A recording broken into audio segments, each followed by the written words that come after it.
I wanted to get out some of my old action figures to display for this video, but as you can see, some of them are having trouble staying up.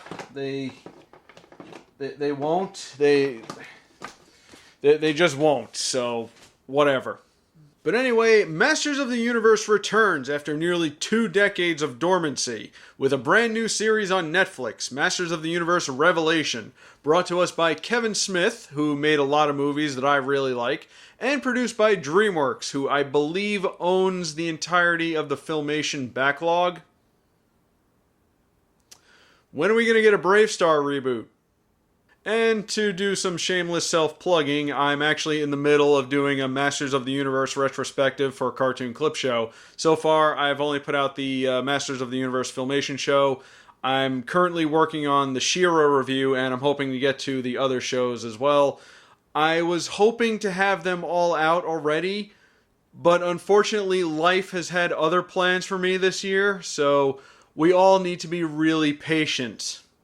And complaining is not going to get the videos out any faster.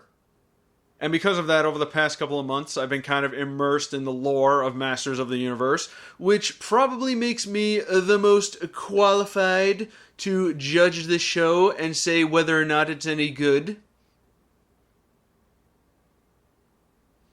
God, even I want to punch myself in the face. The show premiered with 5 episodes, which is very unfortunate. But there is supposed to be more on the way, and it does seem to be kind of the standard nowadays for that to happen, where they just have a very, very short season or a very, very short premiere. And I know a lot of other shows, especially on Netflix, have done that. Voltron Legendary Defender had some very short seasons. Castlevania, the series, premiered with, I think, only 4 episodes. It's kind of unfortunate, but when you're dealing with an animated show of this quality, I guess it's kind of understandable. Visually, the show is very impressive. A lot of scenes have very bright, vibrant colors, and there's also a lot of scenes that are very dark and gritty and harsh looking, which is very appropriate for the series. The character designs are great, and they're actually very reminiscent of the 2002 Masters of the Universe series, which was at the time very well received, at least with the older audience, but I'll talk more about that whenever I get around to reviewing it. And when it came to the characters and the lore of Masters of the Universe, they definitely did their homework because they referenced a lot of things that most people who probably just watched the shows wouldn't have known about. Stuff like Castle Grayskull being an illusion to hide the Hall of Wisdom, or the sword splitting in half and actually acting as a key to unlock the powers of Grayskull. And even when they came to the characters, they brought in a lot of really cool ones, like Fisto, who was popular for one reason or another, but they brought in some that weren't utilized a lot in the series, like Clamp Champ, who was a fan favorite but never made it into any of the shows. Blast Attack was in this too, until he exploded, which is basically what he does. Faker was in this as well, and he was an actual android this time, and they even made the fact that he's blue make a little bit of sense.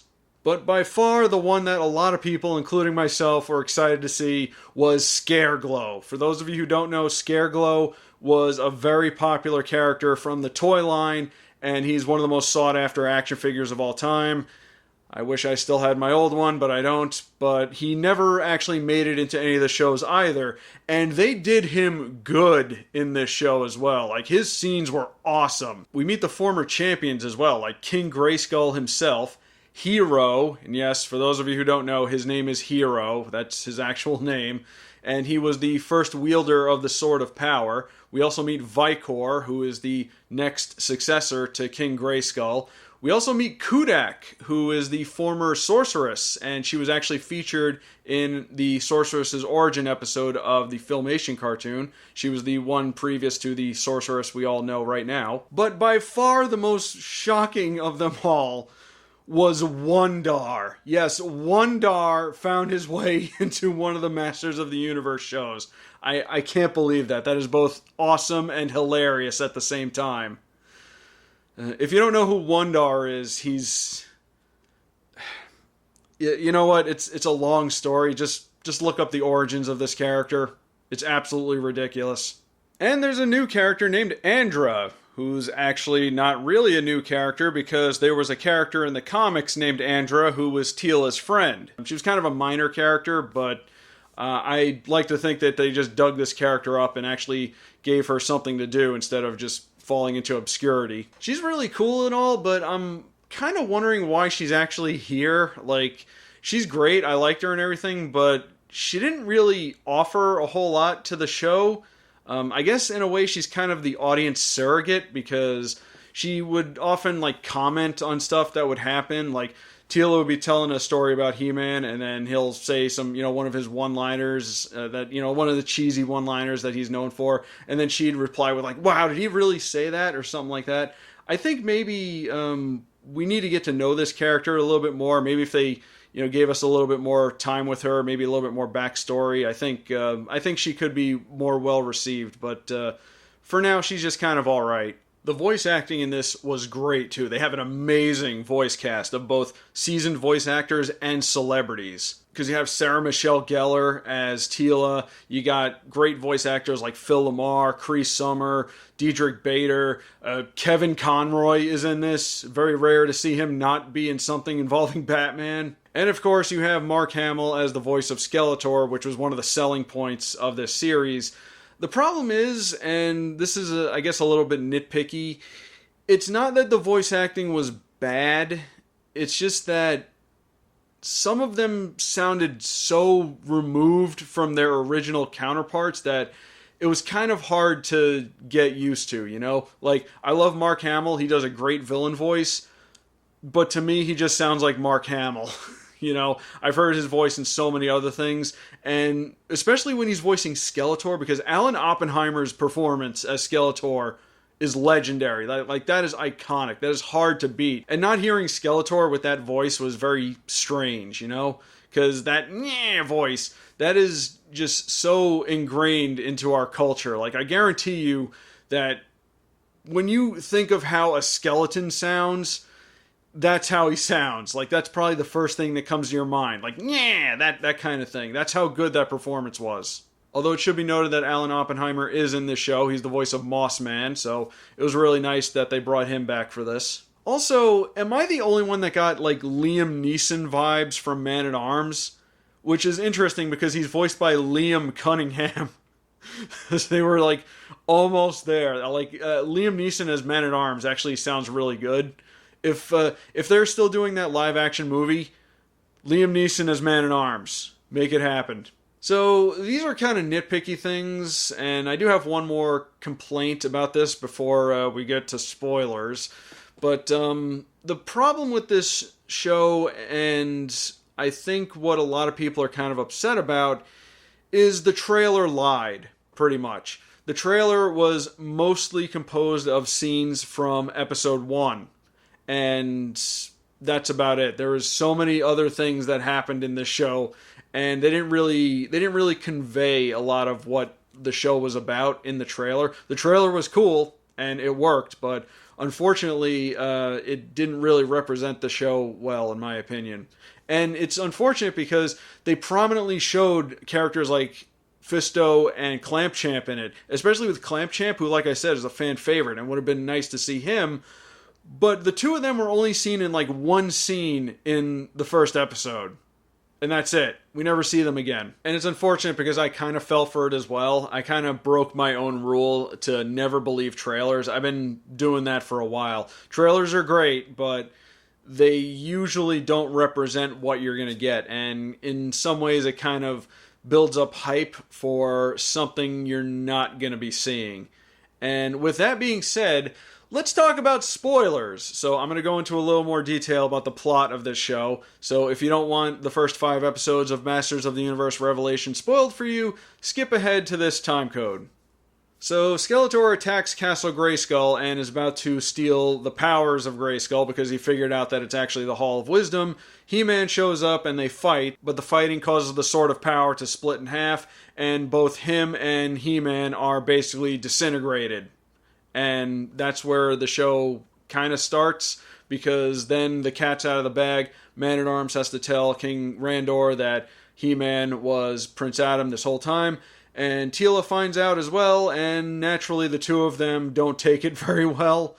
I like that they also showed that Queen Marlena kind of knew about Adam's secret, which is a plot point from the Filmation show, and I think maybe it was in the comics as well, but I'm not entirely sure.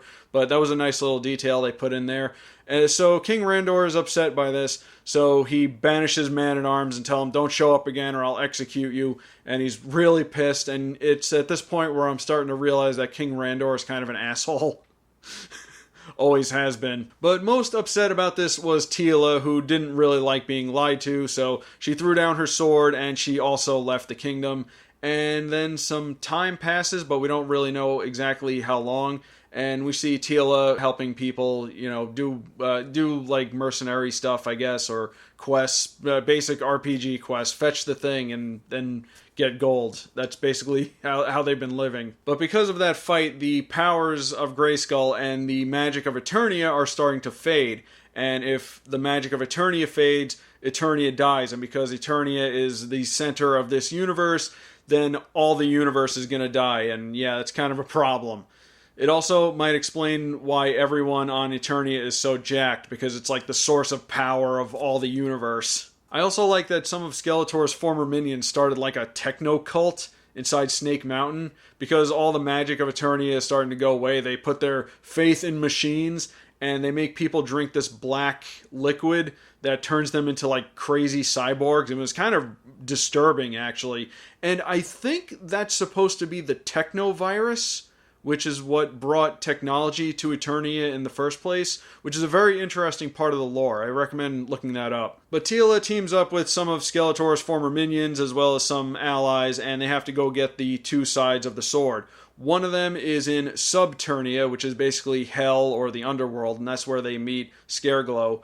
And the other half is in Preternia, which is heaven, or I guess more accurately, it would be like Valhalla, because that's where they meet all the former champions. Preternia is also where they meet Adam, because he died, and naturally he would be there.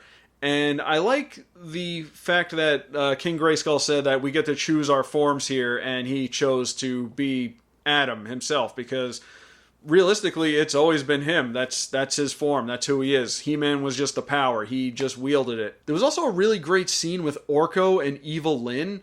Because of the magic being taken away from Eternia, creatures and, magical beings like Orko were greatly weakened by that. And he was practically, on his deathbed, and he still wanted to come and help.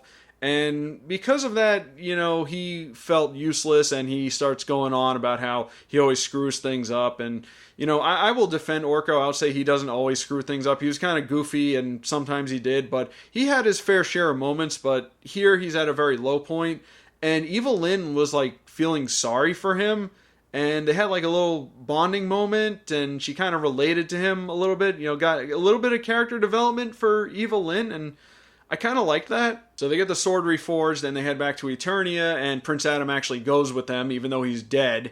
And they say that, you probably shouldn't go back with them because you're dead. If you go back and you die, you're probably not going to end up here. But he's like, I have to help everyone. They need me. So he goes anyway. And they head to Castle Grayskull, and they're about to put the power back when Skeletor returns. Apparently he had not actually died. He was like hiding inside of the remnants of the Havoc staff or something, and he comes back, and right when Adam is about to turn into He-Man and return the power, Skeletor stabs him from behind, like right through his torso, and just sends him to the ground. Then he grabs the power sword, and he turns into the Skelegod, which is a thing that was kind of spoiled already because it was the first action figure released. Way to ruin that surprise, guys. But the problem is, that's where this ends. Yeah, Prince Adam stabbed, and Skeletor now wielding the power of Grayskull. What a way to end it. And I think a lot of people were kind of off-put by that ending, because really, you're going to end it there? I know there's going to be more episodes, but come on. Like, you can't just do that to people. Another issue I was having with this was how much character death there was. Like, this is obviously a more mature version of Masters of the Universe, because people are dying, and people get stabbed, and there's blood, and there's disturbing techno-viruses that turn people into messed up cyborgs and stuff. But I think they went a little too far with it, because Here's the body count for this, okay? In episode 1, Mossman gets fried by Skeletor. Then the Skeletor and He-Man die, and they come back, yes, but they were gone for most of the show, and that's another problem, but I'll talk about that in a second. Then Orko dies. He sacrifices himself fighting Scareglow so that the others can get away. And then in Preternia, they had Roboto reforge the sword, and the power was too great for him, and he ended up being destroyed, which, by the way, I'm kind of getting a little sick of that trope, the robot dying when, it's like, I finally learned what it's like to be human, and then they explode or something, and they sacrifice themselves. And, I like that trope and all, but I'm going to be honest, I've seen it done so many times that it's kind of lost its edge for me. So that's 5 characters dead in 5 episodes. So, yeah, and a lot of them are fan favorites and the main characters. Again, I'm going to talk about that in a minute. Personally, I don't think they needed to kill off Orko. I feel like his death was kind of unnecessary and easily avoidable. So that was very much a shame, especially because I like Orko. People give Orko a bad reputation because he's supposed to be the goofy sidekick comic relief character. But, I reviewed the Filmation cartoon. He did a lot of really good things in that. He wasn't entirely useless, and I feel like killing him off like that, especially when he was so weak, it just didn't feel right. And the other problem I'm sure a lot of people are having was the fact that He-Man and Skeletor were just absent for the entirety of these 5 episodes. They're back now, but Masters of the Universe without them just doesn't feel right, they are the main characters. They're the main hero and the main villain. How do you not have that? And it's not to say that a lot of the stuff in the show was bad, because it wasn't. I like the stuff with Teela. I'm glad Teela got a little bit of the spotlight, because she was a very important character in the series. She is, and I don't think this is a spoiler or anything, I think anyone who knows the Masters of the Universe should know this, and they did allude to it, but she's the daughter of the Sorceress. She is supposed to take over as the Guardian of Grayskull when she's ready, and I'm kind of hoping that that's all going to lead to that, because in the Filmation cartoon, we didn't get to see it happen. It was planned for the 2002 show, but the show got canceled before that can happen because we're not allowed to have nice things. So I'm really hoping we finally get to see Teela fulfill her destiny, because she's kind of earned it after all this time. But yeah, I think I can see why the show's causing a little bit of problems. The ending was kind of a shocker. The trailer lied, and we didn't really see He-Man and Skeletor throughout the whole thing, which was very unfortunate. I feel like maybe if they ended it a little bit better and the trailer was a little bit more honest, or at least they were able to, say what the show was about. I know there was articles about it and stuff, that gave the plot away, but they didn't really show that in the trailer. More people are going to remember the trailer than some article or interview, They needed to be a little bit more honest with us about it. And I think people would have accepted it a little more. But again, we are getting more episodes, so hopefully a lot of these things will be ironed out. And who knows if it's going to go on beyond the next 5 or so episodes, or however many they have planned. But if they do continue this series, I would really like to see a lot more utilized from the lore. I'm sure they're going to bring in a lot of the more staple characters like Ram Man, Stratos, and Mechanic. But I'm hoping we get to see some more fan favorite characters like Zodak. Zodak is a very popular character with a lot of fans. And maybe they can even bring in some other characters from the toy line and the comic that never really got a chance to be in any of the shows or anything, like Ninjor. Ninjor is a very popular character. He has a lot of new action figures recently, too, so it'll be cool to see him. I think maybe they should put Mosquitor in this, because I think a character like this could do very well in a show that is much more mature and more violent. Though, personally, the character I really want to see show up, one of my personal favorites, Rio Blast. This guy, the cowboy. The guy that's mostly made of guns. Look at all the guns. Look at that. I would really love to see this character interpreted into the animated series. Just nothing but guns coming out of every hole in his body.